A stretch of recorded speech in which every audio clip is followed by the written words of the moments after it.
Hello everyone, welcome to Leads Trade. So today we are back again with a new video and आज का video dedicated रहेगा 2024 slot 3 के ऊपर, जिसमें हम लोग डीएलआर का पेपर सॉल्व करेंगे। एंड फॉर्मेट बिल्कुल सिंपल है। मैं पहले आपको पूरी स्क्रीन पे क्वेश्चन विजिबल कराऊंगा सो दैट आप वीडियो को पॉज करके सॉल्विंग कर पाए, एंड देन उसके बाद में आपको राइट साइड पे मैं क्वेश्चन विजिबल कराऊंगा and towards the left side मैं सॉल्विंग करके बताऊंगा। ये फॉर्मेट में सबसे बड़ा हेल्प ये है कि मैं क्वेश्चन की लैंग्वेज को डायरेक्टली उसके ऊपर लिख कर यूज़ नहीं कर पाऊंगा, जैसा आपके साथ एग्जाम कंडीशंस में होता है कि आप उसको यूज़ नहीं कर सकते हो, आपको अपना कॉपी पे सॉल्विंग करना होता है। तो कुछ वैसा सही सिनेरियो मैं यहाँ पर करने का ट्राई करूँगा एंड आई विल ट्राई कि जो भी बेस्ट पॉसिबल है उस पजल के लिए या उसके क्वेश्चंस के लिए वो मैं आपको ध्यान से बता पाऊँ। अगर आपने 2024 स्लॉट 3 के पजल्स ऑलरेडी देखे होंगे तो आप डायरेक्टली वीडियो को रेफर कर सकते हैं, एंड इन केस आपने पहले सॉल्व नहीं किया है then pause the video and solve and then accordingly proceed. ठीक है, तो हाँ जी आगे बढ़ने से पहले एक बड़ी ज़्यादा इंपॉर्टेंट चीज़, इन केस आपको कंटेंट अच्छा लगा होगा तो लाइक बटन ज़रूर प्रेस करना, और यूट्यूब के एल्गोरिदम को थोड़ा सा सपोर्ट करने के लिए कमेंट सेक्शन में आप कुछ भी ज़रूर डालना, जो भी आपका मन करे आप ज़रूर कमेंट करें। That is all. अब आगे आप वीडियो को बढ़ा सकते हैं। Thank you. चलिए जी, फर्स्ट क्वेश्चन आपकी स्क्रीन पे अभी विजिबल है, आप उसको रीड करिए, सॉल्व करने का ट्राई करिए एंड देन सॉल्विंग हम लोग स्टार्ट करते हैं। तो हेयर्स द क्वेश्चन, आप आई होप सो यहाँ पर देख पा रहे होगे, क्वेश्चन क्लियरली विजिबल है आपको। The statement here says that the figure below shows the network with 3 parallel roads represented by horizontal lines RA, RB and RC। आप यहाँ पर देखोगे RA, RB एंड RC, आपको तीन जो है वो लाइन्स दिख रही होंगी। And then it also says that another 3 parallel roads represented by vertical lines V1, V2 and V3, V1, V2 and V3, ऐसे करते करते हमारे पास में कॉम्बिनेशन अवेलेबल है। Then it also says that the figure also shows the distance between two adjacent intersections. तो जैसे आप V1 से लेकर V2 के बीच में डिफरेंस देख रहे होगे 4 किलोमीटर का, V2 से V3 7 किलोमीटर का।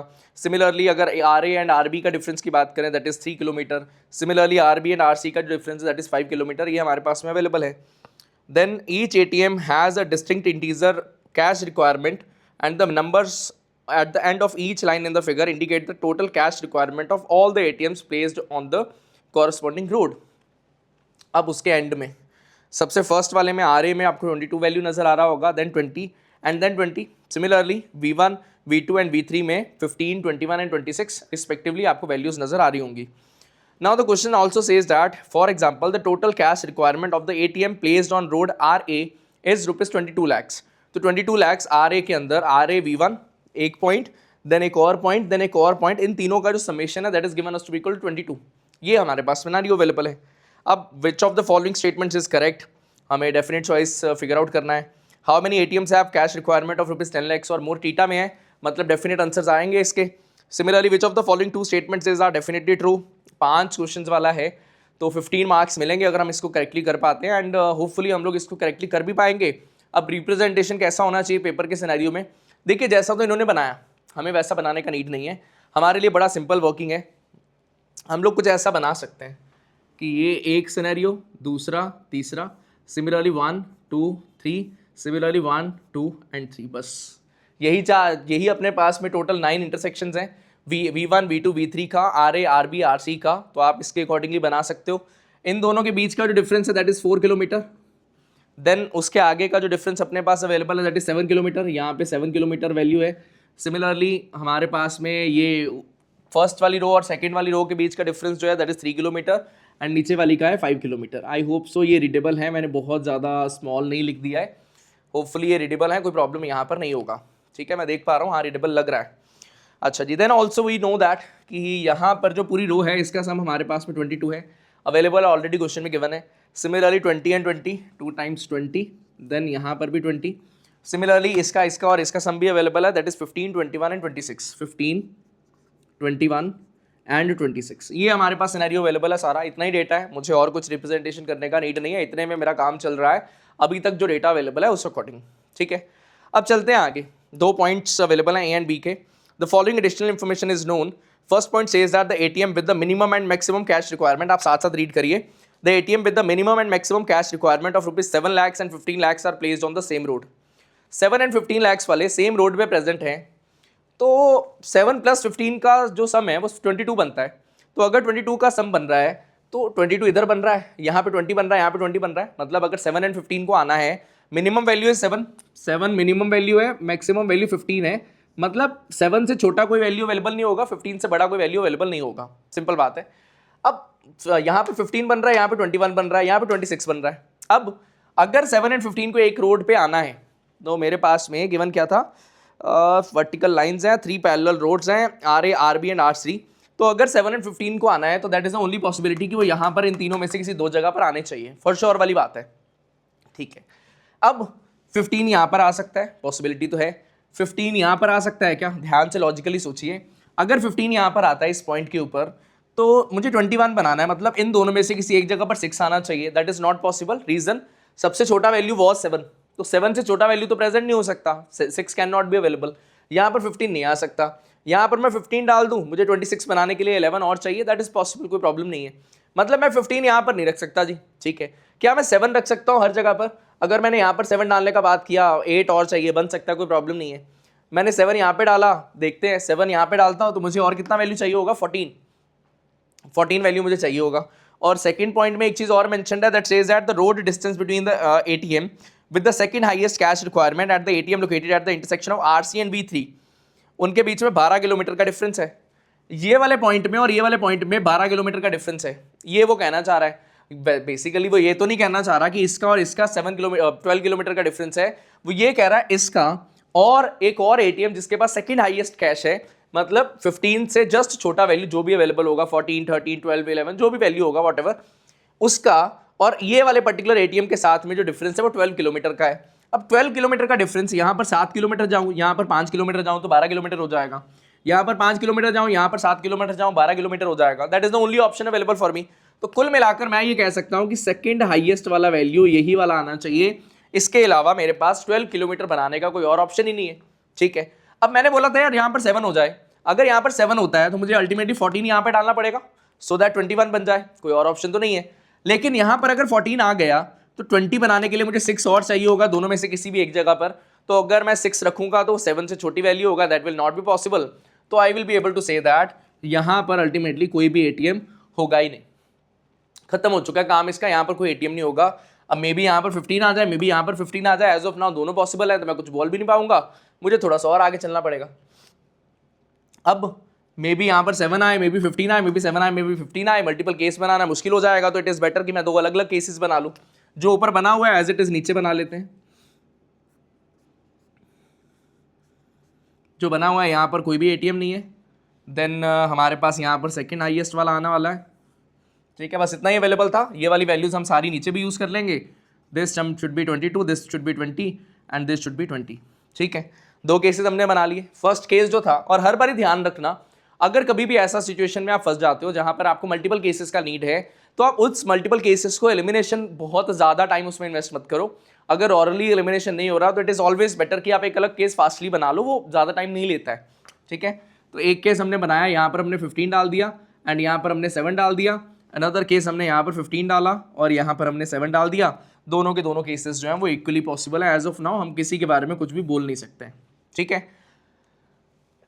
अब मुझे यहाँ पर 15 बनाना था, तो ऑटोमेटिकली यहाँ पर 0 नहीं रखते, यहाँ पर क्रॉस डाल देते हैं कि यहाँ पर कोई भी ATM नहीं होगा। सिमिलरली यहाँ पर भी कोई ATM नहीं होगा क्योंकि 15 वैल्यू ऑलरेडी अचीव हो चुका है, तो कोई और वैल्यू होना नहीं चाहिए। सिमिलरली यहाँ पर सेकंड हाईएस्ट वैल्यू होना है, मुझे यहाँ पर 20 भी बनाना है, यहाँ पर मुझे टोटल 21 भी बनाना है, मतलब जो भी वैल्यू होगा उसके साथ कुछ कुछ वैल्यू से 20 एंड 21 का फॉर्मेशन होना चाहिए। ऑल्सो मुझे यहाँ पर 20 बनाना है, यहाँ पर 26 बनाना है, यहाँ पर 7 हुआ है अभी, मतलब मुझे 19 वैल्यू और चाहिए। भैया अगर 19 वैल्यू और चाहिए तो मैं 15 से बड़ी वैल्यू तो रख नहीं सकता हूँ, तो मुझे 2 वैल्यू डालनी पड़ेगी, मतलब यहाँ पर भी कुछ रखना पड़ेगा, यहाँ पर भी कुछ रखना पड़ेगा।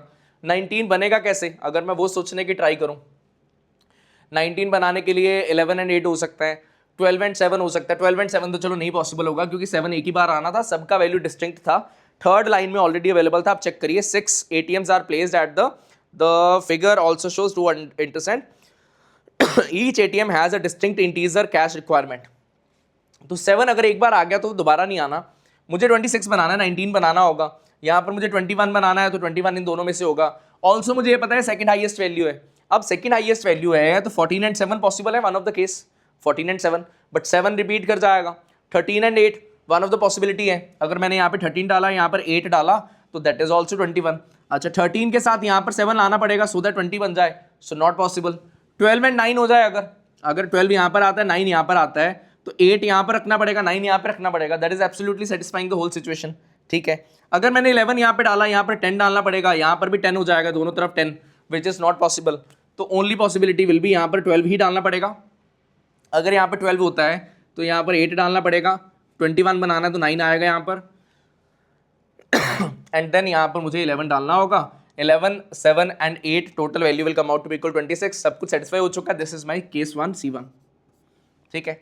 Now let us look at case 2. देखते हैं ये सेटिस्फाई हो रहा है या नहीं हो रहा. सिमिलर तरीके से आगे बढ़ना है, कुछ भी एक्स्ट्रॉर्डिनरी करने का ट्राई नहीं करना हमें.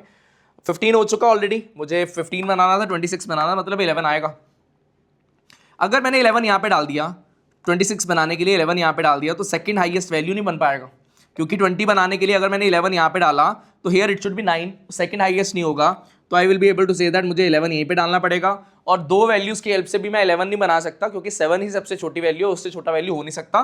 तो automatically here the value should be equal to, cancel out करना पड़ेगा इसको. 0 नहीं लिखते, 0 भी लिख सकते हो वैसे, बट आपको अंडरस्टैंडिंग में कोई प्रॉब्लम ना हो तो मैं क्रॉस कर रहा हूँ कि यहाँ पर कोई ATM नहीं है.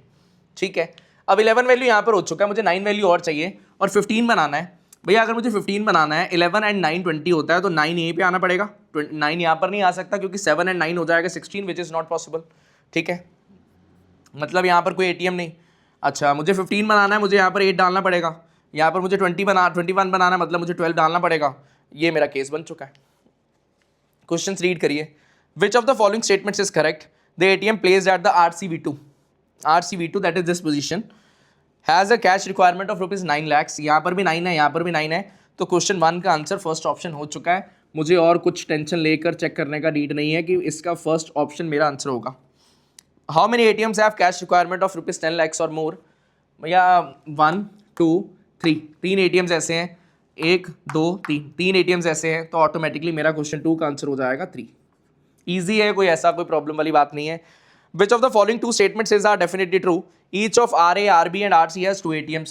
2 ATMs, 2 ATMs, 2 ATMs, 2 ATMs, 2 ATMs, 2 ATMs. बिल्कुल ओके है. Each of V1, V2, V3 has 2 ATMs. V1 में 1 है, V2 में 2 है, V3 में 3 है, तो सेकंड पॉइंट सेटिस्फाई नहीं करेगा. तो क्वेश्चन 3 का आंसर हो जाएगा only statement A, that is fourth option. Then what is the number of ATMs whose locations and cash requirement can both be uniquely determined?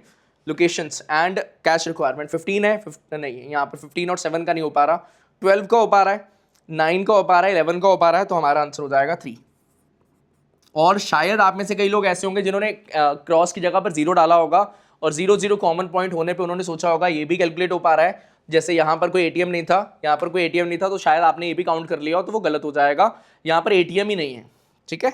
What best can be said about the road distance between the ATMs having the second highest and second lowest cash requirement?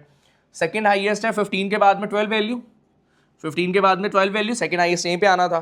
Second lowest है 8, second lowest है 8, दोनों तरफ 8 है, तो 12 - 8 4 आपका answer हो जाएगा question 5 का.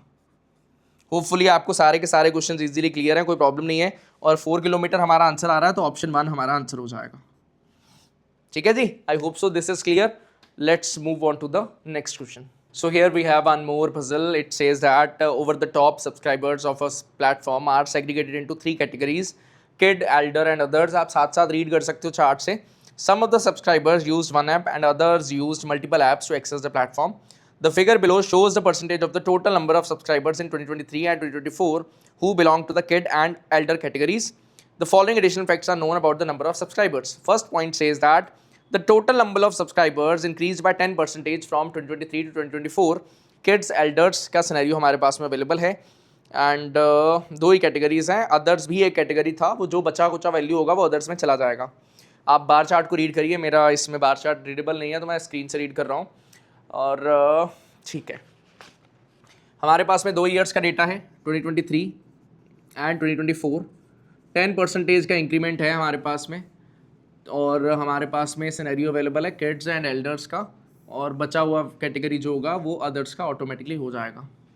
This value is for kid, this value is for elder, and then if we assume it to be 100x, then this value will be equal to 110x. यहाँ तक का सिनेरियो हमारे पास में अवेलेबल है. आई होप सो इसमें कोई प्रॉब्लम नहीं है आपको. देन सेकंड पॉइंट अगर आप रीड करें, कह रहा है इन 2024 half of the subscribers from the kid category and 2/3 of the subscribers from the elder category subscribers used one app. ठीक है, तो 2024 के लिए अगर चलो मैं पहले नंबर लोगों को असाइन कर देता हूँ कितने कितने हैं, मैं डेटा रीड कर लूँ। किड में हमारे पास में है 15% एंड 20%। किड में 15% मतलब 15x, 20% मतलब 110 का अगर 20% है और भाई 10% हो जाएगा 11x, तो it automatically mean that 22x मेरे पास यहाँ पर वैल्यू अवेलेबल है। Similarly we talk about elders, then it is 20% and 30%। तो 20% will come out to be equal 20x, 30% will come out to be equal 33x। ठीक है, और हमारे पास में एक और बाइफर्केशन है कि वन प्लेटफॉर्म होगा या मल्टीपल, कुछ ऐसा वन ऐप होगा या मल्टीपल ऐप्स होंगी। तो उसको मैं दो कैटेगरीज में डिवाइड कर रहा हूँ, 1 and 1 plus, similarly 1 and 1 plus, similarly 1 and 1 plus, similarly 1 and 1 plus। ठीक है जी, कैटेगरी में मैं और किसी चीज़ से समझ में नहीं आ रहा, मैं और अलग के कुछ कॉलम्स बनाऊँ, नीड नहीं है, डायरेक्टली हमने उसी के अंदर लिख दिया क्योंकि दो ही बाइफिकेशन है, आराम से हो जाएगा। कह रहा half of the subscribers from the kid category in 2024, मतलब 11x यहाँ पर आ जाएगा एंड 11x ही यहाँ पर आ जाएगा। ठीक है, and 2/3 of the subscribers from the elder category, मतलब 22x वैल्यू यहाँ पर आ जाएगा एंड 11x जो है वो यहाँ पर आ जाएगा। ठीक है, चलिए जी और आगे बढ़ते हैं। थर्ड पॉइंट कहता है इन 2023 the number of subscribers from the kid category, 2023 number of subscribers from the kid category who used multiple apps was the same as the number of subscribers from the elder category who used one app। मतलब this portion is given us to be equal to this portion, ये हमारे पास में given है कि ये वाला value और ये वाला वैल्यू ये दोनों इक्वल रहेंगे। ठीक है, और लास्ट पॉइंट चले, कह रहा है जी 10,000 subscribers from the kid category used one app and 15,000 subscribers from the elder category used multiple apps in 2023। यहाँ का वैल्यू 10,000 दे दिया और यहाँ का वैल्यू 15,000 दे दिया। ये 10,000 है, ये 15,000 है। This value is given us to be equal 10k and this value is given us to be equal to 15k and it is also given that this value is equal to this value। So I will be able to say that 15x minus 10,000, 15x minus 10,000 is basically given us to be equal to 20x minus 15,000, 20x minus 15,000, as simple as that कि भाई ये वाला value जो है ये कितना होगा, 20x minus 15,000 ही होगा। सिमिलरली ये वाला वैल्यू कितना होगा, 15x minus 10,000 ही होगा। हमने इक्वेट कर दिया and we will get to know that यहाँ पर वैल्यू आ गया 5x, यहाँ पर minus 10,000 plus 5,000 that will come out to be equal to 5,000, तो x will come out to be equal to 1,000। ठीक, अगर x 1,000 के इक्वल है, और एक चीज़ और समझिए, अगर x 1,000 के इक्वल हुआ, मेरे पास में मैंने ये 15x वैल्यू लिया था, 15x अगर मेरे पास में वैल्यू था और ये 10,000 वैल्यू था, ये अल्टीमेटली 15,000 वैल्यू बन चुका है। ठीक है, उसमें से अगर 10,000 यहाँ पर है तो इट ऑटोमेटिकली मीन दैट 5,000 यहाँ पर होगा, और I will be able to say that यार ये वाला वैल्यू 10x और 5x हो सकता है। मैं लिख सकता हूँ बेसिकली, अगर ये 10,000 है और ये 5,000 है तो 10x और 5x लिख सकता हूँ। 15,000 का ये डिस्ट्रीब्यूशन हुआ है, मैं एब्सोल्यूट वैल्यू में नहीं जाता, मैं x की टर्म में खेल रहा हूँ। सिमिलरली अगर मैं यहाँ पर 20x की बात कर रहा हूँ, यहाँ पर 20,000 वैल्यू है, 15,000 यहाँ पर हुआ तो 5,000 यहाँ पर होना चाहिए। तो मैं यहाँ पर भी ऐसा लिख सकता हूँ कि भैया 20x यहाँ, अगर मेरे पास में 15x है ये वाला वैल्यू, तो this value will automatically be equal to 5x। क्यों? क्योंकि ये वाला वैल्यू और ये वाला वैल्यू इक्वल ही था, तो क्या ही फर्क पड़ता है, मैं एब्सोल्यूट वैल्यू में गया ही नहीं। First question, how many subscribers belonged to the others category in 2024। Others category वाले कितने हैं, 22 और 33, 55x हो चुका है।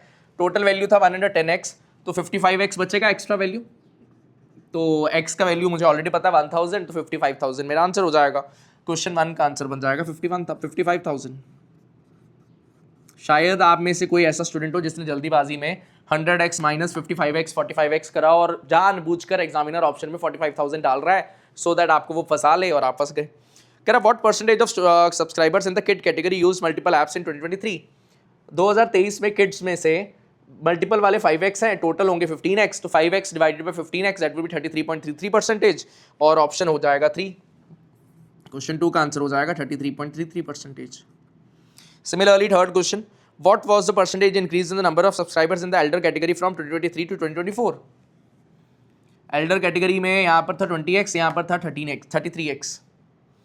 What was the percentage increase in the number of subscribers in the elder category? ठीक है, तो 20x से 33x हो गया, 13x बढ़ रहा है 20x के ऊपर, 13x बढ़ रहा है, वैल्यू किस पे बेस कितना है, 20x है, तो it automatically means that 65% value increase हो रहा है, तो ऑप्शन 2 हमारा आंसर हो जाएगा, that is 65%। Similarly question 4, what could be the minimum percentage of subscribers who used multiple apps in 2024। कम से कम लोग, मल्टीपल, मल्टीपल वाले जो है वो कम से कम कितने लोग होंगे? What could be the minimum percentage of subscribers who use multiple apps in 2024? तो 11x यहाँ पर, 11x यहाँ पर, 22x होंगे, यहाँ का 55x, सारे के सारे मान लो एक सिंगल ऐप यूज कर रहे हैं, मल्टीपल यूज नहीं कर रहे हैं, वही बेस्ट केस सिनेरियो हमारे लिए as per the question demand. तो हमारा ये टारगेट है कि भैया 22x divided by total value was 110x, तो परसेंटेज आ जाएगा 20%। इसमें भी जल्दीबाजी में शायद 22x को आपने 22% समझकर आंसर मार्क कर दिया हो और वो आपका गलत हो गया होगा। एग्जामिनर भैया चालाक है तो थोड़ा सा बच के, ठीक है जी। तो ये हमारे चारों क्वेश्चंस के आंसर्स आ चुके हैं। बड़ा ही ईजी क्वेश्चन था। अगर एग्जाम में ऐसा क्वेश्चन मिल रहा है आप नहीं बना पाओ तो फिर गिल्ट, दुख, दर्द, पीड़ा के अलावा कुछ बचेगा नहीं पेपर के बाद आपका, क्योंकि ये डेफिनेट कैटेगरी के क्वेश्चन है जो डूएबल होने चाहिए। ये आई होप सो आपको आइडिया लग गया। So that's all. Next question के ऊपर मूव करते हैं। So here we have another puzzle, आपकी स्क्रीन पे अवेलेबल है, इसको अच्छे से रीड करिए। It says that out of 10 countries, country 1 through country 10, country 9 has the highest gross domestic product and country 10 has the highest GDP per capita. GDP per capita is the GDP of a country divided by its population. The table below provides the following data about country 1 through country 8 for the year 2024. Column 1 gives country's identity. Column 2 gives the country's GDP as a fraction of the GDP of country 9.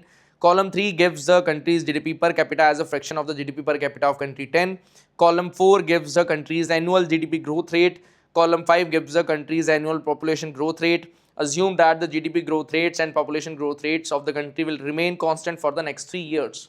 ठीक है, चलिए जी। अब ये type के question जो होते हैं ये क्वेश्चन बाय क्वेश्चन ही आगे बढ़ते हैं। तो फर्स्ट क्वेश्चन का demand, which one among the countries 1 through 8 has the smallest population in 2024? 2024 के लिए स्मॉलेस्ट पॉपुलेशन की बात कर रहा है कंट्री 8, 5, 3 एंड 7। कंट्री 8, 5, 3 एंड 7 इन सब के लिए, ठीक है। और अपने पास में पॉपुलेशन ग्रोथ गिवन है, जीडीपी ग्रोथ रेट गिवन है। GDP per capita is the GDP of a country divided by its population, तो मुझे वो पता था।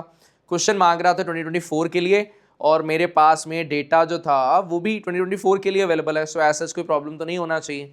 सबसे पहले जीडीपी का फॉर्मूला लगाते हैं। जीडीपी का फॉर्मूला इन्होंने क्या दिया है जी? जीडीपी का फॉर्मूला ये कह रहे हैं कि भैया per capita is the GDP of a country divided by its population. GDP per capita is equal to GDP divided by population, ठीक है। अब पॉपुलेशन का मैं वैल्यू यहाँ से निकाल सकता हूँ। अगर मैं पॉपुलेशन को इधर ले जाऊँ और जीडीपी को जीडीपी पर कैपिटा के साथ में डिवाइड कर दूँ, जीडीपी पर कैपिटा के साथ में डिवाइड कर दूँ, जीडीपी पर कैपिटा अपने पास में अवेलेबल है, यस अपने पास जीडीपी भी अवेलेबल है, तो पॉपुलेशन का आइडिया लग जाएगा। तो कंट्री 8 के लिए अगर मैं सबसे पहले बात करूं, हमारे पास में कंट्री 8 का डेटा क्या कहेगा?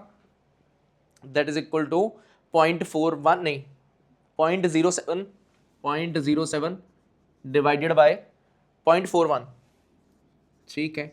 आप साथ साथ इस यहाँ से रीड कर सकते हो, मैं सामने से रीड कर रहा हूँ। 0.10 divided by 0.36, 0.10 divided by 0.36। Similarly we talk about country 3, it will be 0.13 divided by 0.02 and then country 7 के लिए 0.08 divided by 0.30, ठीक है जी। ये अपने पास अवेलेबल है। ये सिनेरियो ओवर हो चुका है, इसका ख़त्म कर दिया हमने कहानी। चलिए और आगे बढ़ते हैं। अब मेरा टारगेट था which one among the countries 1 through 8 has the smallest population in 2024। अब पॉपुलेशन ग्रोथ रेट अवेलेबल है आगे के लिए, तो मुझे पॉपुलेशन ग्रोथ रेट के साथ कोई लेना देना नहीं है क्योंकि 2024 का डेटा और पूछा भी 2024 के लिए गया है। मतलब मुझे ये चेक करना है यार इन सब में से रेशियो सबसे छोटा किसका है। अब वो आप कैलकुलेटर से तो कर ही सकते हो, बट क्या आपको परसेंटेज चेंज देखना आता है, नहीं आता, या आप कंपेयर करना जानते हो या नहीं जानते हो, वो सीखते हैं आज। अगर मैं बात कर रहा हूँ 0.07 डिवाइडेड बाय 0.41 का, और देन उसके बाद में मेरे पास 0.1036 है, 0.13 डिवाइडेड बाय 2 है, और ये है एंड सो ऑन। अगर मैं आपको सिंप्लीफाई करके, चलो ये सिर्फ इस क्वेश्चन के लिए नहीं, आने वाले किसी भी क्वेश्चन के लिए जब भी आपको परसेंटेज को आपस में कंपेयर करना होता है तो क्या करना है भैया? सबसे पहले तो 0.0 दो जो जगह पर है आप इसको डायरेक्टली 7/41 की तरह देख सकते हो, इसको आप 10 डिवाइडेड बाय 36 की तरह देख सकते हो, इसको आप 13 डिवाइडेड बाय 2 की तरह देख सकते हो, सिमिलरली इसको आप 8 डिवाइडेड बाय 30 की तरह देख सकते हो, ठीक है। पहले तो ये समझना इंपॉर्टेंट है, अगर आपको नहीं पता तो भाई साहब ये पता होना चाहिए, बड़ी बेसिक चीज़ है। अब आपको ये भी पता होना चाहिए यार, अगर न्यूमरेटर बड़ा हो जाता है तो ऑटोमेटिकली वो ओवरऑल वैल्यू को बढ़ा देता है। अगर डिनोमिनेटर बड़ा हो जाता है तो ओवरऑल वैल्यू को वो कम कर देता है। डिनोमिनेटर का फंक्शनैलिटी है वैल्यू को छोटा करना, अगर वो बढ़ता जाएगा तो वो वैल्यू को इन्वर्सली प्रोपोर्शनल होगा, एंड अगर न्यूमिनेटर बढ़ेगा तो वो डायरेक्टली प्रोपोर्शनल होगा, ओवरऑल वैल्यू को वो बढ़ा देगा। नाउ 7/41 है, 10/36 है, 13/2 है, 8/30 है। अब आप ध्यान से देखो, अगर मैं 7/41 को और 8/30 को कंपेयर करूं, ध्यान से देखना, मैं रेट ऑफ परसेंटेज चेंज समझाने वाला हूं आपको। इसमें हमारे पास में यहाँ पर 7 से 8 वैल्यू पहुंचा, 1 वैल्यू बड़ा है, 1 वैल्यू है मेरे पास में 14.28% का इंक्रीमेंट हुआ। यहाँ पर मेरे पास में डिक्रीमेंट हो गया, यहाँ पर वैल्यू नेगेटिव गया, यहाँ पर वैल्यू पॉजिटिव गया, मेरा न्यूमिनेटर बड़ा है, डिनोमिनेटर कम हुआ है, तो ऑटोमेटिकली 7/41 और 8/30 में 8/30 बड़ा वैल्यू होगा, 7/41 छोटा वैल्यू होगा। और मेरा टारगेट इस क्वेश्चन के लिहाज से मिनिमम का, ये शायद स्मॉलेस्ट पॉपुलेशन पूछा गया है, मतलब 7/41 can be one of the answer, ठीक है। सिमिलरली 7/41 और 10/36 में 7 से 10 वैल्यू हुआ, न्यूमिनेटर बढ़ा है, 41 से 36 हुआ, डिनोमिनेटर कम हुआ, तो ऑटोमेटिकली 7/41 छोटा वैल्यू रह चुका है, ये वाला वैल्यू बढ़ चुका है। सिमिलरली अगर मैं 13/2 के बारे में बात करूं, 13/2 का अगर हम बात कर रहे हैं, भैया न्यूमिनेटर 7 से 13 हो गया, 41 से 2 हो गया, इतना बड़ा डिफरेंस है, मतलब आंख बंद करके आप मार सकते हो कंट्री 8 मेरा आंसर होगा, ठीक है। ये रेट ऑफ परसेंटेज चेंज का डिफरेंस देखना, इसके लिए लिखने का नीड नहीं था, बट आपको समझाने के लिए नीड था तो मैंने समझाया। और क्या कर सकते हो आप, डायरेक्टली जो है वो 1/41 डिवाइडेड बाय 7 लिख सकते हो। तो इसमें आप क्या बोलोगे कि भैया 7 5 जा, 7 8 जा, एंड सो ऑन। सिमिलरली यहाँ पे आप लिख सकते हो 3.6। सिमिलरली यहाँ पर आप लिख सकते हो जी 13/2 है, 2/13 हो जाएगा, तो 1 पॉइंट समथिंग समथिंग आएगा। सिमिलरली यहाँ पे आप चलोगे तो 3 पॉइंट समथिंग समथिंग आएगा, जिसका डिनोमिनेटर सबसे बड़ा है वो वैल्यू सबसे छोटा है, तो इस बेसिस पे भी आप कंट्री 8 आंसर मार्क कर सकते थे। आई होप सो इसमें आपको कोई प्रॉब्लम नहीं है, क्वेश्चन वन आपको क्लियर है। और डायरेक्टली अगर मैं इन वैल्यूज की बात करूँ, देखते ही आपको समझ में आना चाहिए 7/41 बहुत छोटा है यार, 7 × 5 होगा तब 35 पहुंचूंगा, उससे भी छोटा वैल्यू चला गया है, तो इट ऑटोमेटिकली मीन्स दैट, उससे भी बड़ा वैल्यू चला गया, सॉरी, तो automatically means that overall value वो छोटा रह जाएगा। रेट ऑफ परसेंटेज चेंज आपको आइडिया लग गया होगा, ईजी स्टूडेंट्स को क्लासेस में मैंने बता रखा है rate of percentage change, but जिनको नहीं आइडिया था, आई होप सो एक बेसिक सा आपको आइडिया लग गया होगा। इन केस आप और ज्यादा डेप्थ में इसको जानना चाहते हो किसी और पजल के थ्रू, या तो पजल का वीडियो ऑलरेडी बना होगा तो मैं ढूंढ के डाल दूंगा, या फिर आप कमेंट कर देना, मैं नया वीडियो डाल दूंगा। अभी हम मूव करते हैं क्वेश्चन 2 के ऊपर। Now let's read question 2 का statement. It says that the ratio of country 4 का GDP to country 5 का GDP in 2026 will be closest to country 4 and 5 का GDP का ratio in 2026. 2024 का डेटा अवेलेबल है 4/5 ही है ना, हाँ जी। 4 का वैल्यू है GDP का 0.12 और यहाँ का वैल्यू है 0.10, और जीडीपी ग्रोथ रेट अपने पास में अवेलेबल है कंट्री 4 का 0.5%। 0.5% मतलब 5 डिवाइडेड बाय परसेंटेज है, तो 100 × 10 हो जाएगा, क्योंकि 0.5 था तो पॉइंट कैंसिल होगा, तो 1000 वैल्यू बचता है। और अगर 1 में वो वैल्यू ऐड हो जा रहा है, तो मैं ये कह सकता हूँ कि मेरे पास में 1005 वाला सिनेरियो बन रहा है। मतलब अगर पहले वैल्यू 1 था, अब वो वैल्यू 1.005 हो जाएगा। अगर 0.5% का इंक्रीज हुआ, अगर पहले वैल्यू 1 था तो अब वो वैल्यू 1.005 हो जाएगा। अब 2025 में वो वैल्यू मान लो पहले 100 था, 5% बढ़ गया तो 105 हो गया। सिमिलरली मान लो पहले 1000 था तो वो 1005 हो गया। मेरे पास में नहीं, अगर मेरे पास 100 होता तो 0.5% अगर वैल्यू में लेता तो वो वैल्यू कम आता, बट अगर मैं 1000 के रिस्पेक्ट में देख रहा हूँ कि भैया 0.5% इंक्रीमेंट हो रहा है, तो दैट विल बी 1005, वैल्यू 5 बढ़ेगा 1000 के ऊपर। तो मैं ये बोल पाऊंगा कि अगर अर्लियर वैल्यू 1 था तो अब वो वैल्यू कितना हो जाएगा 1.005, ठीक है। और 2025 में ऐसा होगा, 2026 में फिर से ऐसा होगा, तो ट्वाइस हो जाएगा, मल्टीप्लाई कर दिया। सिमिलरली नीचे अगर मैं बात कर रहा हूँ कंट्री 5 के लिए 0.7% है, तो सिमिलर रीजनिंग से आप ये बोल पाओगे 0.007 स्क्वायर हो जाएगा। तो ऑटोमेटिकली एक बार 2025 में बढ़ा, एक बार 2026 में बढ़ा, 2 बार बढ़ रहा है वैल्यू। अगर ये 12/10 होता है, यहाँ पर ये वाली चीज़ अगर मैं हटा दूँ, इसका कोई काम नहीं है, तो automatically you will be able to say that 1.2 के आसपास कुछ ऑप्शन होना चाहिए, क्योंकि 1.005 और 1.007 अगर आपस में डिवाइड कर रहे हैं, इवन इफ वो स्क्वायर भी है, तो वो 1 के आसपास ही रहेंगे, कोई बहुत बड़ा डिफरेंस वो क्रिएट नहीं कर देंगे। और डिनोमिनेटर थोड़ा सा बड़ा है, तो ऑटोमेटिकली 1.2 से थोड़ा सा छोटा ऑप्शन आंसर होना चाहिए। ऑप्शन 1 कह रहा 1.032, ऑप्शन 2 कह रहा 1.195, ऑप्शन 3 कह रहा 1.314, ऑप्शन 4 कह रहा 0.96, डी ऑप्शन 0.963, एब्सोल्युटली बेकार का ऑप्शन। थर्ड ऑप्शन 1.314, एब्सोल्युटली बेकार का ऑप्शन, क्योंकि 1.2 से बड़ा आंसर तो हो ही नहीं सकता। देन है 1.032, बड़ा छोटा रह गया अगेन। 1.195 1.2 के क्लोजेस्ट है, 1.195 195, तो ये मेरा आंसर हो जाएगा। मुझे कुछ अननेसेसरी टेंशन लेने का सिनेरियो है नहीं, नॉर्मल सा क्वेश्चन है। आप कैलकुलेटर यूज़ करना चाहते हो you can do that, but थोड़े से लॉजिक्स लगाइए। ऑप्शन इतनी दूर है तो फंसने का कोई पॉइंट ही नहीं बचता कि आप इसमें टाइम लगाते चले जाओ। ठीक है, now let's move to the next question.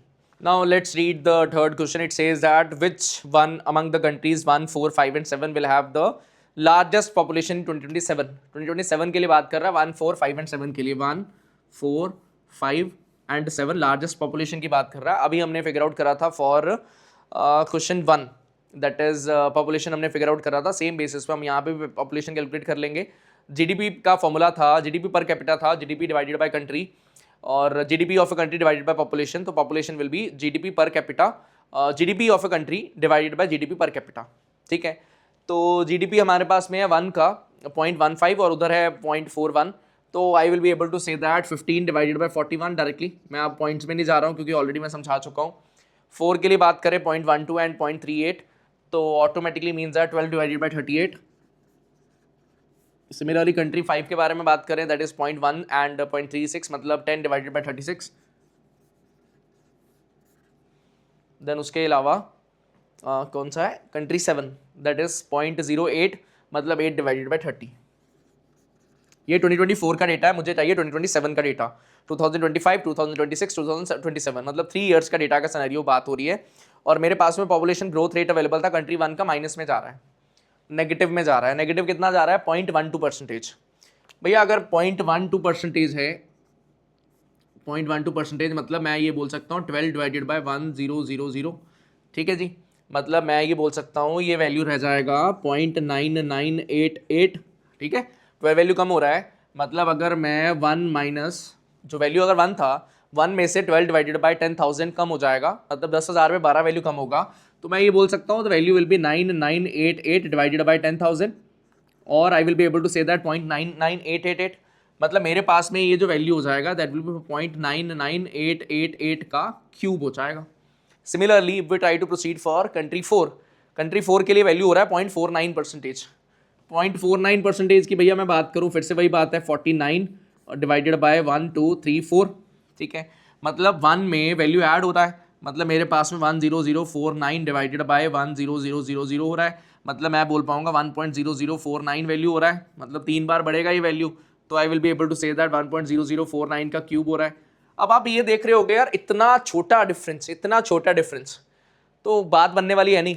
मतलब ये जो वैल्यू बढ़ रहा है, पॉपुलेशन ग्रोथ हो रहा है या कम हो रहा है, कोई फर्क नहीं पड़ने वाला यार, बहुत क्लोज है 1 के, बहुत क्लोज है 1 के, तो ये ओवरऑल रेशियो जो होगा वही बड़ा रोल प्ले करने वाला है, रेदर देन ये वाला जो वैल्यू होगा थ्राइस, ये कोई रोल प्ले करने वाला है नहीं, तो इस पर समय बर्बाद करने का नीड भी नहीं है। मुझे सिर्फ ये रेशियोज देखनी है। वैल्यू चाहता क्या है, लार्जेस्ट पॉपुलेशन के बारे में वो बात कर रहा है। भैया 15 डिवाइडेड बाई 41 है, 12 डिवाइडेड बाई 38 है, न्यूमिनेटर कम हुआ, डिनोमिनेटर भी कम हुआ, देन अपने पास में न्यूमिनेटर कम हुआ, डिनोमिनेटर भी कम हुआ।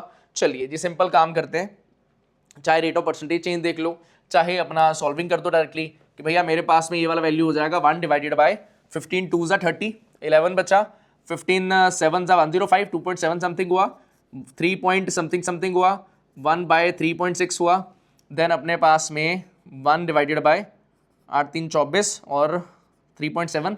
तो मुझे लार्जेस्ट चाहिए था, जहां पर भी सबसे छोटा डिनोमिनेटर होगा that will be the largest value, तो ऑटोमेटिकली कंट्री 1 मेरा आंसर बन जाएगा। होपफुली आपको इसका आइडिया लग गया, 1457 ही था ना, हाँ जी 1457 ही था, तो ऑटोमेटिकली कंट्री 1 मेरा आंसर हो जाएगा। I hope so that is clear to everyone. अगर डिनोमिनेटर सबसे छोटा है तो ऑटोमेटिकली वो वैल्यू सबसे बड़ा होगा, that's all. Now let's move on to the last question. It says that for how many countries among country 1 through country 8 will the GDP per capita in 2027 will be lower than that in 2024? GDP per capita के बारे में बात हो रहा है, GDP per capita के बारे में बात हो रहा है, एंड उसका डेफिनेशन हमें ऑलरेडी गिवन था, GDP डिवाइडेड बाय पॉपुलेशन। अब रेट ऑफ परसेंटेज चेंज का सिनेरियो जो मैंने बताया था अर्लियर क्वेश्चंस में, हमारे पास में कोई भी वैल्यू बढ़ेगी कब या कम कब होगी, जब मेरे पास में rate of percentage change numerator का एज कम्पेयर टू डिनोमिनेटर ज्यादा होगा तो ओवरऑल वैल्यू बढ़ जाता है, एंड अगर rate of percentage change denominator का ज्यादा होता है एज कम्पेयर टू न्यूमिनेटर तो ऑटोमेटिकली वो वैल्यू कम हो जाती है। अब अगर मुझे जीडीपी पर कैपिटा 2024 से 2027 तक जाते जाते कम करना है, यही था among the country 1 through 8 GDP per capita 2000, हाँ जी, अगर मुझे ये डिक्रीज करना है, ठीक है, तो डिक्रीज करने के लिए अगर जीडीपी बढ़ रहा है तो पॉपुलेशन और ज्यादा तेजी से बढ़ना चाहिए, ठीक है। एग्जाम्पल, मान लीजिए जीडीपी 100 है, पॉपुलेशन भी 100 है, ये 5% बढ़कर 105 हो गया, तो अगर ये 10% बढ़ जाता है 110 हो जाता है, ये वाला रेशियो मेरे पास में 1 था, अब वो वैल्यू जो है वो लेस देन दैट ऑफ 1 हो जाएगा। ये सिर्फ तभी पॉसिबल है, या तो जीडीपी बढ़े ही ना और पॉपुलेशन बढ़ जाए तब पॉसिबल है, या फिर मेरे पास अगर जीडीपी भी बढ़ रहा है और पॉपुलेशन भी बढ़ रहा है तो जीडीपी को पॉपुलेशन को जीडीपी से तेजी से बढ़ना चाहिए, मतलब डिनोमिनेटर जल्दी भागे न्यूमिनेटर से और ज्यादा फास्ट भागेगा, तब वो ओवरऑल वैल्यू को छोटा कर पाएगा। मतलब जो चीज एक पर्टिकुलर लोगों में बटनी थी, जितनी बड़ी चीज है, जितने लोगों में बटनी थी, अगर चीज जो बढ़ रही है वो उतनी तेजी से ना बढ़े, बट लोग जो खाने वाले हैं वो बहुत तेजी से बढ़ जाए, तो ऑटोमेटिकली ओवरऑल जो है वो मेरे पास डिक्रीमेंट हो जाएगा। अब आप ध्यान से देखिए, जीडीपी ग्रोथ रेट सभी में पॉजिटिव है, पॉपुलेशन ग्रोथ कहीं में नेगेटिव है, और कंट्री 1 में जीडीपी ग्रोथ रेट है 0.2%, वहां पर है नेगेटिव, 0.9% वहां पर नेगेटिव, यहाँ पर है 6.5%, वहां पर है 0.7%, यहाँ पर है 0.5%, वहां पर है 0.49%, 0.7%, 0.31%, 3.2, 0.61, 0.7 माइनस 0.11, 1.2, 0.71। हर बारी पॉपुलेशन ग्रोथ रेट या तो नेगेटिव है, या तो कम हो रही है, या फिर उतनी स्पीड से बढ़ रही है कि उससे ज्यादा स्पीड पर जीडीपी बढ़ जा रही है। तो ऐसा कभी भी नहीं हो पाएगा कि जीडीपी पर कैपिटा 2024 से लेकर 2027 तक आते आते कम हो जाए, वो बढ़ेगा ही। तो मेरा ट्रिकी क्वेश्चन था ये क्वेश्चन, लास्ट वाला जो था, तो हमारा आंसर जो होगा दैट विल बी 0। हमारे पास ऐसा कोई भी कंट्री नहीं होगा जहां पर ये काम हो जाए कि जीडीपी पर कैपिटा जो है वो डिक्रीज हो जाए। आई hope so the understanding is absolutely clear, कोई दिक्कत परेशानी नहीं है। बड़ा नॉर्मल पजल था, हार्डली 3 से 4 मिनट, एट मैक्स 5 मिनट का पजल है ये एग्जाम सिनेरियो के अंदर। अगर आपको rate of percentage change, ratios को कंपैरिजन करना अगर आपको आता है तो आप बड़े आराम से इस क्वेश्चन को बना सकते हैं। So now we have another puzzle, बड़ा इंटरेस्टिंग है, इसको ध्यान से सॉल्विंग करिएगा पहले एंड उसके बाद ही वीडियो चेक करना। The question statement says that the air conditioner in a large room can be operated either in regular mode or in power mode to reduce the temperature. ठीक है, if the AC operates in regular mode, then it brings down the temperature inside the room, called the inside temperature, at a constant rate to the set temperature in 1 hour. अगर regular mode में चलता है, मान लीजिए बाहर का temperature है 40 degree Celsius, आपने रूम के अंदर का टेम्परेचर सेट कर दिया 25 डिग्री पे, तो विद इन 1 आवर, मान लीजिए 10 बजे आपने एसी ऑन करा 10 PM पे, तो बाय 11 PM 25 डिग्री आपने रिमोट से टेम्परेचर सेट कराया, तो 40 डिग्री से अंदर का टेम्परेचर 25 डिग्री सेल्सियस हो जाएगा बाय 11 PM, क्योंकि 10 PM पे आपने वो टाइमर से सेट किया था कि यार इतना टेम्परेचर हो जाए। अच्छा, and if it operates in power mode then this is achieved in 30 minutes. अब मान लो आपने 10 बजे बोला क्या टेम्परेचर सेट करा रिमोट पे 25 डिग्री सेल्सियस का, बाहर 40 डिग्री सेल्सियस है, with in half an hour 10:30 तक अंदर 25 डिग्री टेम्परेचर हो जाएगा। ठीक है, now it says that if the AC is switched off then the inside temperature rises at a constant rate so as to reach the temperature outside at the time of switching off in 1 hour. 1 hour के अंदर अंदर, ध्यान से पढ़ना, ये line बड़ी important है, इसमें बहुत कुछ डिपेंडेंट है। If the AC switched off, अगर एसी को बंद किया जाता है, then the inside temperature rises at a constant rate, constant rate से इनसाइड टेम्परेचर बढ़ेगा so as to reach the temperature outside at the time of switching off in 1 hour। जब switch करा उस टाइम पर बाहर का जो टेम्परेचर था कांस्टेंट रेट के साथ में 1 आवर के बाद में हम वो टाइम का आउटसाइड टेम्परेचर पे रीच कर लेंगे।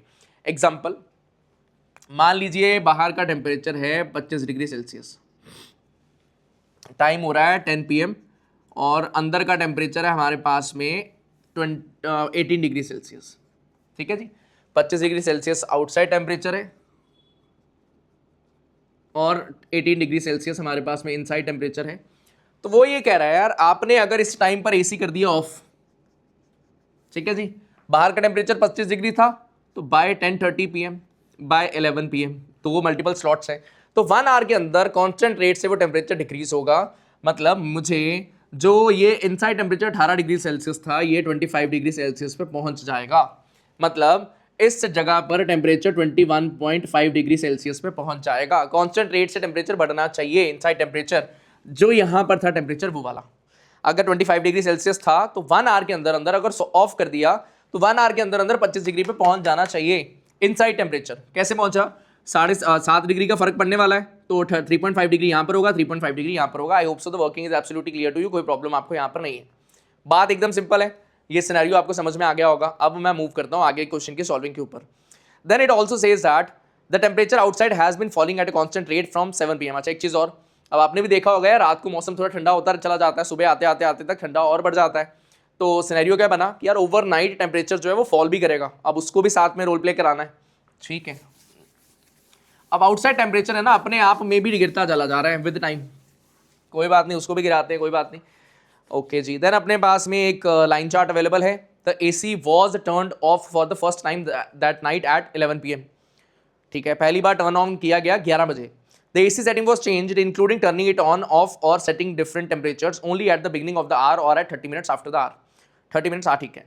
तो आप 30 मिनट्स के इंटरवल पे ही टाइमर चेंज कर सकते हो, टेम्परेचर चेंज कर सकते हो। ऐसा नहीं कि 11:10 पे एकदम से मजा आने लगा, भैया ठंडा और करते हैं, तो ऐसा नहीं। The AC was used in power mode for longer duration than in regular mode during this 3 hour period. तो 11 बजे से लेकर 2 बजे तक हमारे पास जो पावर मोड है वो ज़्यादा यूज होगा as compare to the regular mode, ज़्यादा लॉन्गर ड्यूरेशन के लिए। ठीक है, तो मेरे पास में जो टाइमर अवेलेबल है 11 है, 11:30 है, 12 है, 12:30 है, 1 है, 1:30 है और 2 है। और मेरे पास में इनसाइड टेम्परेचर आउटसाइड है। एक सेकेंड, कुछ ब्लर का इशू हुआ है, एक सेकेंड भाई साहब, सब सही है? सही। ये ब्लर का इशू पहले तो नहीं हुआ भैया, पता नहीं मुझे। ठीक है, अगर मैं पीछे हो रहा हूँ तो ब्लर तो नहीं हो रहा, तो पता लगे मैं वीडियो बना रहा हूँ पूरा टाइम जो है यही सब हो गया। डर लगने लग गया, अब चेक करना पड़ेगा। देन उसके बाद में कह रहा है जी इनसाइड टेम्परेचर अपने पास में अवेलेबल है 11 बजे का 38, देन 30, then 32, then 26, 38, 38, 32, 26, then उसके बाद में 31 फिर 26, 31 फिर 26, उसके अलावा then 30 and then 28, then 30 and then 28। ठीक है, ये टेम्परेचर था इनसाइड टेम्परेचर, इनसाइड का अंदर का सिनेरियो चल रहा है। और हमें ऑलरेडी क्वेश्चन में बोला गया कि 11 बजे सबसे पहली बार ऑन किया जाएगा, मतलब उस टाइम पर आउटसाइड टेम्परेचर भी 38 डिग्री ही होगा। बट मे बी इस बात को समझने में कई लोगों को डाउट आया हो कि यार एग्जामिनर ने ऐसा कुछ बोला तो है नहीं, तो मैं कंक्लूजन के साथ कैसे बोल सकता हूँ। तो वो मैं थोड़ी देर में आपको समझा दूंगा कि इवन इफ आपने ये फिगर आउट नहीं भी किया होता then also you should be able to figure out this value किया 38 डिग्री सेल्सियस ही होगा। डायरेक्टली नहीं बट इनडायरेक्टली आप फिगर आउट कर पाते हैं। ठीक है, चलिए जी आपको फिर से समझाते हैं, पूरा पिक्चर दोबारा से रिवाइज कराते हैं। पिक्चर क्या था? Regular mode, power mode, of. Regular mode में 1 घंटे में सेट टेम्परेचर पे पहुंचेगा, पावर मोड में आधे घंटे में सेट टेम्परेचर पे पहुंचेगा, मतलब ठंडक बढ़ता जाएगा, टेम्परेचर रिड्यूस होगा। ऑफ होगा तो टेम्परेचर बढ़ेगा। आप 2 इंस्टेंसेस ऐसे देख पा रहे होगे, या 26 से 31 डिग्री पे गया, मतलब इस टाइम पर आपने एसी को ऑफ किया है, कंफर्म है, ऑफ किया गया तभी टेम्परेचर बढ़ा। सिमिलरली 26 से 30 गया, मतलब इस टाइम पर आपने एसी को ऑफ किया, इसी वजह से टेम्परेचर बढ़ा। अदरवाइज टेम्परेचर बढ़ने का कोई स्कोप नहीं था ना, बढ़ ही नहीं सकता था टेम्परेचर, वो प्रॉब्लम है फिर। ठीक है, अब बाकी जगह पर टेम्परेचर जो है वो नीचे आ रहा है, मतलब फर्स्ट क्वेश्चन का आंसर हो चुका है। How many times AC must have been turned off, तो 2 बार एसी जो है वो टर्न ऑफ किया गया। क्वेश्चन 1 का आप आंसर यहाँ पर, क्वेश्चन 1 ऐसा ना हो कि मैं क्वेश्चन के ऊपर चला जाऊँ, क्वेश्चन 1 का आंसर हो जाएगा 2 सीधा। क्वेश्चन 2 पढ़ते हैं एक बार। कह रहा what was the temperature outside in degree Celsius at 1 AM। 1 AM पे बाहर का टेम्परेचर कितना था वो मुझे फिगर आउट करना है। चलो थोड़ा सा आपको बात समझाते हैं। वापस चलिए 3rd पैराग्राफ पे। If the AC is switched off, then the inside temperature rises at a constant rate so as to reach the temperature outside at the time of switching off in 1 hour। जो मैंने पहले example देकर बताया था वही same चीज। यार अगर 26 से 31 गया हाफ एन आवर में ऑफ होने के बाद में, तो हाफ एन आवर में 31 to 35 भी जाना, 31 to 36 भी जाना चाहिए था। अगर 5 डिग्री यहाँ पे बढ़ा है तो 5 डिग्री और बढ़ना चाहिए था। यहाँ पर एसी ऑन कर दिया गया होगा जिस वजह से अंदर का टेम्परेचर 26 शो हो रहा है, बट अगर ऑफ ना किया जाता तो 26 से 31, 31 से 36 पहुंचना चाहिए था। कि जितना टेम्परेचर यहाँ पर बाहर का होगा उतना टेम्परेचर 1 आवर में अचीव होना चाहिए था ऑफ होने के।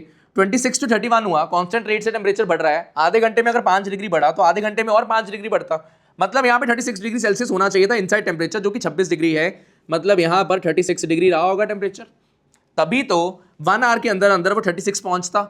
यहाँ पर ऑफ करने के टाइम पे बाहर का टेम्परेचर 36 था। सेम एग्जांपल 26 से 30 हुआ, ऑफ करने के बाद में 30 से 34 जाना चाहिए था, 28 गया, मतलब एसी ऑन हो गया था इस वजह से 28 चला गया, अदरवाइज 34 जाता।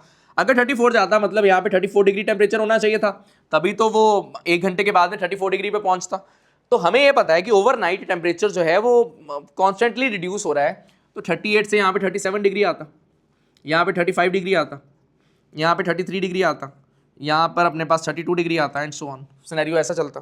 सेम चीज़ आप 38 डिग्री भी फिगर आउट कर लेते अगर आप स्टार्टिंग में ना फिगर आउट कर पाते, तो इस रीजन से भी आपका फिगर आउट हो जाता। Question 2, what was the temperature outside eight 1 AM। आपका आंसर हो चुका है 1 AM पे 34 डिग्री सेल्सियस था, ये अपना आंसर बन गया। Question 3, what was the temperature outside in degree Celsius 9 PM। भैया 11 पे अगर 38 है और हर 1 आवर में 2 डिग्री का डिफरेंस आ रहा है, मतलब 9 PM पे 42 डिग्री सेल्सियस होता। Question 4, what best can be concluded about the number of times the AC must have either been turned on or the थोड़ा complicated, रुक जाओ। what was the maximum difference between temperature outside and inside? देखिए जरा, 0, 5, 10, 4, 8, 3, 4, 10 सबसे बड़ा है, तो 5 पे हमारा 10 आंसर हो जाएगा। 4 क्वेश्चंस का आंसर हो चुका है विदाउट मच एफर्ट्स, हमने अभी ऐसा बहुत ज़्यादा कोई एफर्ट्स नहीं डाले हैं। क्वेश्चन 4 अभी तक जो मेजर पॉइंट्स हमने यूज तक नहीं करे हैं, जो मेजर पॉइंट था कि पावर मोड लॉन्गर ड्यूरेशन के लिए यूज होगा as compare to regular mode, वो अभी तक यूज भी नहीं करा है, and we are able to solve 4 questions out of 5। बहुत बड़ा नंबर है, मतलब शायद आपको 4th क्वेश्चन का अंडरस्टैंडिंग ही ना हो, शायद आपके पास उतना टाइम ना बचे, तो आप 4 क्वेश्चंस कर सकते हो 5 में से। बड़ा नंबर है, जल्दी हो रहा है, कोई बहुत बड़ा टाइम भी नहीं लगा आपने को, ठीक है। अब बात आता है यार, टर्न ऑफ हो या फिर सेटिंग्स बदली जाए। सेटिंग्स बदली जाए मतलब रेगुलर टू पावर हो जाए, पावर टू रेगुलर हो जाए, ऐसा सिनेरियो, ठीक है। चलिए जी, अब देखने का ट्राई करते हैं। रेगुलर टू पावर हो जाए, पावर टू रेगुलर हो जाए, या नहीं ऑल्टर्ड, मतलब जैसे रेगुलर चल रहा है तो रेगुलर 2 बार रेगुलर लगातार हो जाए, या 2 बार पावर हो जाए, वैसा सिनेरियो मुझे देखना है। अच्छा, मेरे पास इंटरवल्स कितने बचे हैं वो भी थोड़ा सा देखने का ट्राई करते हैं। इंटरवल मेरे पास थे कौन कौन से, चलिए वो भी आपको समझा देते हैं। इंटरवल्स क्या क्या है मेरे पास। एक इंटरवल है 11 से लेकर 11:30 तक का, एक इंटरवल है 11:30 से लेकर, या इसको मैं लेफ्ट टू राइट मिल्क देता हूँ, मेरे पास जगह कम है। 11 से लेकर 11:30 तक का मेरे पास में एक इंटरवल है। 11:30 से 12 तक का मेरे पास में एक इंटरवल है।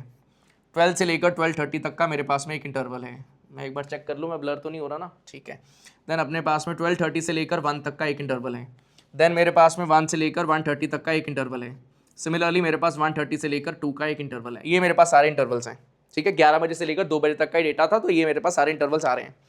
मुझे ये पता है 12 बजे ऑफ किया गया, मतलब 12 से लेकर 12:30 तक ऑफ रहा। मुझे पता है कि 1 बजे ऑफ किया गया, मतलब यहाँ पर ऑफ ही रहा। और मुझे ये पता है पावर मोड जो है लॉन्गर ड्यूरेशन के लिए रहा as compare to regular mode. कितने इंटरवल बचे हैं, 1, 2, 3, 4, या तो चारों बार पावर हो जाए, या तो चारों बार पावर हो जाए, दैट इज अ पॉसिबिलिटी, या फिर इसके अलावा क्या है कि यार 3 बार पावर हो जाए, 1 बार रेगुलर हो जाए, कुछ भी हो सकता है, ठीक है ना। अच्छा जी, अब मुझे ये पता है यार, या तो ऑन हो या power to regular, regular to power चला जाए, ठीक है, या पावर टू पावर चला जाए तो भी वो मेरे पास में काउंटिंग कर लिया जाएगा, या रेगुलर टू पावर कर लिया जाए तो भी मेरे पास वो काउंटिंग कर लिया जाएगा, ठीक है। अच्छा जी, अब सबसे पहले तो मुझे पता है ऑफ के बाद में ऑन तो यहाँ पर कंफर्म हुआ है। सिमिलरली ऑफ के बाद में ऑन तो ज़रूर हुआ है, तो 2 इंस्टेंसेस तो ये काउंट होंगे ही होंगे। बात बचता है 11 to 11:30, 11:30 to 12, बट क्वेश्चन कह रहा है 11:01 से लेकर 1:59 तक मुझे काउंट करना है। मतलब ये इंटरवल का तो कोई सेंस बचा नहीं, मुझे सोचने का नीड नहीं है। सिर्फ और सिर्फ इस इंटरवल पे सारा का सारा गेम टिका हुआ है कि भाई इस इंटरवल पे क्या हुआ, पावर मोड में चला, रेगुलर मोड में चला, क्या हुआ। मुझे ये पता है यार, इधर रेगुलर में चले, इधर रेगुलर में चले, 2 बार रेगुलर में चल जाए, नॉट पॉसिबल, क्योंकि पावर वाला जो ड्यूरेशन था वो ज़्यादा था एज कम्पेयर टू रेगुलर के, तो ऐसा तो नहीं हो सकता। मतलब यहाँ पर रेगुलर हो जाए, यहाँ पर पावर हो जाए, मतलब चेंज करा गया उनकी सेटिंग्स को, रेगुलर से पावर चला गया, सेटिंग्स में चेंज हो गया। अच्छा, यहाँ पर पावर था, फिर से पावर करा गया, मतलब टेम्परेचर तो बदला गया ना, समझ रहे हो ये बात। मान लीजिए मैंने 28 डिग्री सेल्सियस पे रखा, आधे घंटे में 28 पे पहुंच गया, मैंने फिर से टेम्परेचर को चेंज करा, मतलब ऑल्टरेशन तो हुआ, रिमोट पे टेम्परेचर तो ऑल्टर किया गया, ठीक है।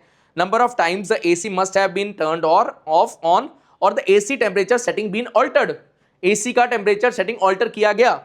यहां पर दोनों तरफ रेगुलर तो हो नहीं सकता, अगर इधर पावर हो इधर भी पावर हो जाए तब भी दो बारी सेटिंग चेंज करा गया टेम्परेचर का। यहां पर चेंज हुआ, यहां पर चेंज हुआ, यहां पर तो चेंज हुआ ही। यहां पर रेगुलर से पावर हो जाए तब भी वो सेटिंग चेंज होगा, यहां पर पावर से रेगुलर हो जाए तब भी एसी की टेम्परेचर सेटिंग्स चेंज होंगी। मतलब यहां की टेम्परेचर सेटिंग्स जो है वो चेंज होने वाली है। एक इंस्टेंस ये, एक ये और एक ये, 3 इंस्टेंसेज आ गए, तो मेरा आंसर बन जाएगा exactly 3 for 4th question. I hope so understanding आपको अच्छे से हो चुका है पूरे के पूरे पजल का और सारे के सारे क्वेश्चंस का। सो दैट इज ऑल, मूव करते हैं नेक्स्ट पजल के ऊपर। It says that the table given below shows the amount in grams of carbohydrate, protein, fat and all other nutrients per 100 grams of nutrient in 7 food grains. The first column shows the food grain category, second column is its code name. The table has some missing values, ठीक है, and table बना हुआ है। Both the pseudo cereals had a higher amount of carbohydrate as well as questions जो हैं वो theta format के हैं, तो मतलब फिगर आउट हो पा रही होंगी वैल्यूज। अच्छा, और पर 100 ग्राम बोल रहा है तो रो वाइज जो सम है वो 100 भी बनना चाहिए। ठीक है, C1 C2 M1 M2 M3 P1 P2। ठीक है जी, बनाते हैं C1 C2 M1 M2 M3 P1 and P2। ठीक है, देन अपने पास में carbohydrate protein fats, carbohydrate protein fats and others, सबका जो सम है दैट इज इक्वल टू 100। ठीक है, सबका सम जो है वो 100 होना चाहिए, 100। ठीक है, अब अपने पास में वैल्यू अवेलेबल है 0 3 0 3 12 10, जो ऑलरेडी अवेलेबल है उसको यूज़ करने का ट्राई कर रहे हैं। 60 to 10 60 to 10 60 to 10 7 and then 12 16 12 and 16। ठीक है, देन अपने पास में 56 इधर, देन है अपने पास 66 14 66 14 एंड देन अपने पास में 10 एंड 8 10 एंड 8। ठीक है, सारी वैल्यूज हमने नोट डाउन कर ली, कुछ भी बचा नहीं है। ये अपने पास में serial, millet and pseudo serial, pseudo लिख देते हैं इधर। ठीक है, ये है सीरियल और ये मिलेट्स हो जाएगा। चलिए जी, अब बढ़ते हैं आगे। कह रहा both the pseudo cereals had higher amounts of carbohydrates as well as higher amount of protein than any millet. Both the pseudo cereals, अच्छा जी, मतलब pseudo cereals P1 and P2 this should be greater than, नहीं इधर नहीं लिखते। अच्छा जी, P1 P2 नहीं लिखना मज़ेदार नहीं होगा, थोड़ा प्रॉब्लम है इसमें। Higher amount as well as the higher amount of protein than any millet. अच्छा जी, बिगर बड़ा वैल्यू होगा, यहाँ पर बड़ा वैल्यू होगा एज कम्पेयर टू द ऊपर वाली वैल्यूज़। ठीक है, ध्यान में रखेंगे चीज़ें। कह रहा both the cereals had higher amounts of carbohydrates, both the cereals had higher amounts of carbohydrates than any pseudo cereal. अच्छा जी, मतलब ये वाला वैल्यू सबसे बड़ा, ठीक है, ये सबसे बड़ा है। ओके जी, मतलब ये वाला वैल्यू सबसे बड़ा, उससे छोटा ये, उससे छोटा ये। ठीक है, देन कह रहा all the missing values of carbohydrate amounts for all the food grains are non zero multiple of 5। ये 5 के मल्टीपल्स की फॉर्म की वैल्यूज हैं सारी। एंड देन कह रहा है all the missing values of protein fat and other nutrients और ऑल द 4 का मल्टीपल्स की फॉर्म के, 4 के मल्टीपल की फॉर्म की हैं ये सारी वैल्यूज, जो भी मिसिंग वैल्यूज हैं वो वाली 4 के मल्टीपल की फॉर्म की वैल्यूज हैं। ठीक है जी, और कह रहा P1 contained double the amount of protein than M3 contains. P1 double the amount of protein than M3 contains, मतलब यहाँ पर अगर A आएगा तो यहाँ पर 2A आना चाहिए, ये कह रहा है प्रोटीन देन M3 कंटेन्स। ठीक है, चलिए जी, पॉइंट जो थे हमने नोट डाउन कर लिए हैं। अब जो है हमें यहीं पे दिमाग लगाना है, तो देखते हैं भाई कितना किस लेवल तक हम लोग दिमाग लगा सकते हैं। क्वेश्चंस स्ट्रेट फॉरवर्ड ही हैं, बट उसके लिए सॉल्विंग आपको अच्छे से करना पड़ेगा और कोई अपने पास ऑप्शन है नहीं। ये टेबल अपने सामने अवेलेबल है, इसी में दिमाग लगाने का ट्राई करते हैं और मज़ा आएगा ही। कुछ है थोड़ा दिमाग लगाते हैं, मैथमेटिक्स यूज़ करने का ट्राई करते हैं। सबसे पहले तो C1 की अगर मैं बात करूँ, ये वाला वैल्यू 66 से बड़ा होना चाहिए, 5 का मल्टीपल है, मतलब 70 मिनिमम वैल्यू होना चाहिए। यहाँ पर 4 का मल्टीपल है, यहाँ पर भी 4 का मल्टीपल है। ठीक है, 4 का मल्टीपल प्लस 4 का मल्टीपल, ओवरऑल वैल्यू 4 के मल्टीपल की फॉर्म की होगी। मुझे 100 बनाना है, दैट इज ऑल्सो 4 का मल्टीपल, मतलब यहाँ पर भी 4 का मल्टीपल चाहिए होगा, मतलब 5 का भी मल्टीपल हो और 4 का भी मल्टीपल हो, 20 का मल्टीपल होना चाहिए। तो only possible value will B 80 over here. ठीक है, 80 एंड 12 हो गया 92, मतलब यहाँ पर 8 वैल्यू चाहिए होगा, कन्फर्म है। ठीक है, थोड़ा सा एक बार और लगा लूँ दिमाग अपना, 75 अगर रखता तो यहाँ पर 13 रखना पड़ता, नॉट पॉसिबल। ठीक है, मतलब सही सोचा हमने। ओके जी, और आगे बढ़ते हैं। यहाँ पर 4k+2 है, यहाँ पर 4k+3 है। 4k मतलब 4k+1 कैटेगरी का है, यहाँ पर 4k कैटेगरी का नंबर आना है। 4k 4k+1 मतलब 4k+1 और 4k+1 ही हुआ अल्टीमेटली। मुझे 4k बनाना है, मतलब 4k+3 कैटेगरी का नंबर हो और 5 का मल्टीपल भी हो। 4k+3 कैटेगरी का नंबर हो और 5 का भी मल्टीपल की फॉर्म का नंबर हो, और 70 वैल्यू, 70 के बारे में मैं बात करूँ, 70 नहीं 75। अच्छा, एक चीज़ और सोच सकते हैं, यहाँ पर ऑड वैल्यू है, यहाँ पर इवन वैल्यू है, यहाँ पर इवन वैल्यू है, यहाँ पर ऑड वैल्यू आना पड़ेगा 100 बनाने के लिए। मतलब 75 के बारे में बात करूँ, 75 इज़ बेसिकली 4k+3, यस। 85 के बारे में बात करूँ, नहीं वो 4k+1 नंबर है, मतलब 75 ही बनता है होना, 85 नहीं हो रहा, 95, 95 पॉसिबल नहीं है, 75 ही होगा। 75 एंड 3 एंड 10 13 88 12 वैल्यू यहाँ पर होना चाहिए। ठीक है, ये दोनों फिगर आउट हो गए। अब मुझे ये पता है यार, ये वाला वैल्यू 60 से बड़ा होगा, इससे बड़ा होना चाहिए ना, नहीं 65 होना चाहिए मिनिमम, 65 मिनिमम होना चाहिए, 65 और 70 में से कोई एक होना चाहिए, 75 से छोटा होगा, 65 और 70 में से कोई एक, 70 लूँ अगर, 17 एंड 14, 2 का मल्टीपल नहीं है। अच्छा, मुझे यहाँ पर ऑड वैल्यू अगर आई, यहाँ पर इवन वैल्यू, यहाँ पर इवन वैल्यू, यहाँ पर फिर ऑड वैल्यू रखना पड़ेगा, नॉट पॉसिबल, मतलब यहाँ पर 70 ही होना चाहिए, कंफर्म हो गया ये भी, 70 यहाँ पर हो जाए, और 84 एंड 92 एंड मतलब यहाँ पर 8 आएगा, 100 वैल्यू रीच कर जाएगा। ठीक है, मतलब ये वाला वैल्यू 65 हो सकता है, 60 हो सकता है एंड सो ऑन, 60, 65 एंड और 55 एंड सो ऑन, नीचे की वैल्यूज़ होंगी, बड़ी वैल्यूज़ नहीं होंगी। ठीक है, यहाँ पर ऑड मिल रहा है, यहाँ पर इवन, यहाँ पर इवन, यहाँ पर मुझे ऑड चाहिए होगा, 55 और 65। ठीक है, कुछ और अगर मैं लूँ 65 7 72 80, हाँ बन नहीं सकता, कोई दिक्कत तो है नहीं, फिक्स भी नहीं हो पा रहा है सच, और ए और 2a भी है यहाँ पर, और मुझे ये पता है ये वाला वैल्यू इससे बड़ा है, यहाँ पर मैं 5 रखूँ, यहाँ पर 10 नहीं पॉसिबल, यहाँ पर 8 हो जाए, 4 के मल्टीपल की वैल्यू चाहिए, 8 हो जाए, यहाँ पर 16 हो जाएगा, पॉसिबल है।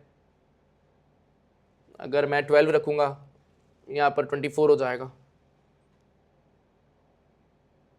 फिर यहाँ पर 0 होना पड़ेगा, लॉजिक लगाइए, यहाँ पर 4 नहीं हो सकता क्योंकि फिर 8 हो जाएगा, 12 होगा तो यहाँ पर 24 होगा, 90 और 10 ये 0 हो जाएगा, नॉट पॉसिबल, मतलब यहाँ पर 80 होना पड़ेगा, 16 यहाँ पर हो जाएगा, और अपने पास 82 92 मतलब 8 वैल्यू यहाँ पर आना चाहिए, फिर सॉर्टेड है ये वाला काम भी। और अब इसका तो कोई काम बचा नहीं, इसको भी रेज कर दिया मैंने। 82 ऑलरेडी बन चुका है, 82 नहीं 72 ऑलरेडी बन चुका है।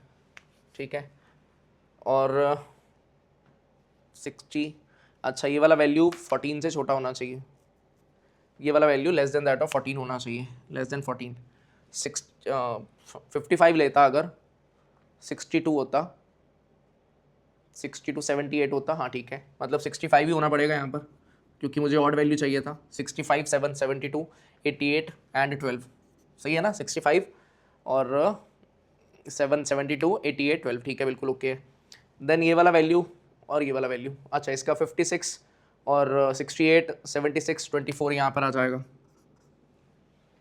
ठीक है, और 60 to 10 शायद ये फिगर आउट नहीं हो पा रहा, कुछ मिस तो नहीं करा ना, 60 to 10 72 हो रहा है, 28 बनाना है, और 4 के मल्टीपल की वैल्यू है, कुछ ऐसा तो नहीं था फैट्स के लिए, missing values of non zero P1, ठीक है, all the missing values of carbohydrate for food grain, ठीक है, but cereal had both the cereals of had higher amount of carbohydrate, ठीक है, carbo as well as protein, ठीक है, मतलब fats and all उसके लिए गिवन नहीं है, तो शायद ये मैं फिगर आउट नहीं कर पाऊंगा एग्जैक्ट वैल्यूज़, 4 के मल्टीपल की वैल्यूज़ है, 2 वैल्यूज़ हो सकती हैं, कोई प्रॉब्लम नहीं है। और कुछ देख लो आप एक बार, ये वैल्यूज़ पे नज़र डाल लो, होपफुली आपको अच्छे से रीडेबल है ये वैल्यूज़, आप चेक कर सकते हो। एंड फर्स्ट क्वेश्चन कहता है how many food grains had higher amount of carbohydrate, how many food grains had higher amount of carbohydrate per 100 grams of nutrients and M1 से ज़्यादा कितनों के पास है, 1 2 3 और 4 और 5 के पास है। How many food grains had a higher amount of carbohydrate per 100 ग्राम, 5 के पास ही है, M1 से ज़्यादा, 1 2 3 4 5, 5 ही होगा, तो क्वेश्चन 1 का आंसर 5 होना चाहिए, क्वेश्चन 1 का आंसर 5 होना चाहिए। क्वेश्चन 2 देखते हैं, कह रहा जी how many grams of protein were there in 100 gram of nutrients in M2 में प्रोटीन पूछ रहा है ना, हाँ 12 होना चाहिए, 12 आंसर होगा, होपफुली कुछ गलती नहीं करा है हमने।